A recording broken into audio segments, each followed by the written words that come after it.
আসসালামু আলাইকুম। কেমন আছেন প্রিয় খামারি ভাই ও বোনেরা? আশা করি সবাই ভালো আছেন এবং সুস্থ আছেন।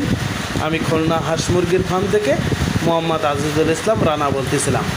প্রিয় খামারি ভাই ও বোনেরা, আপনাদের সামনে আরেকটা নতুন ভিডিও নিয়ে হাজির হলাম। প্রিয় খামারি ভাই ও বোনেরা, আপনারা দেখতে পাচ্ছেন 30 দিন বয়সী ব্রয়লার মুরগি। প্রিয় খামারি ভাই ও বোনেরা, এই অনেক গরমের ভিতরে আমাদের খামারে ব্রয়লার মুরগিগুলো সুস্থ, সুন্দর এবং স্বাভাবিক আছে।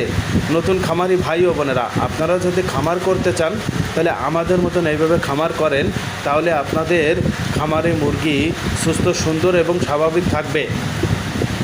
আমরা দেখেন খুব সুন্দর করে খামার তৈরি করেছি। আমাদের চারিপাশ থেকে আলো বাতাস পায় এবং আমাদের খামারে সবসময় পরিষ্কার এবং সুন্দর পরিবেশে থাকে, কোনো দুর্গন্ধ নাই। এবং আমাদের মুরগির গুগুলোও নিচে পড়ে যাবার ব্যবস্থাও আমরা করে দিছি। দেখেন বিভিন্নভাবে আমরা পানির ব্যবস্থাও করে দিছি এবং আমাদের খামারে মুরগির কোনো অসুবিধা নাই। প্রিয় খামারি ভাই ও বোনেরা, আপনারা আমাদের কাছে সবসময় মুরগির সুবিধা অসুবিধা বা অসুস্থ হলে আমরা সবসময় পরামর্শ দিয়ে থাকি এবং অনেক খামারি ভাইকে আমরা পরামর্শ দেই। আসসালামু আলাইকুম।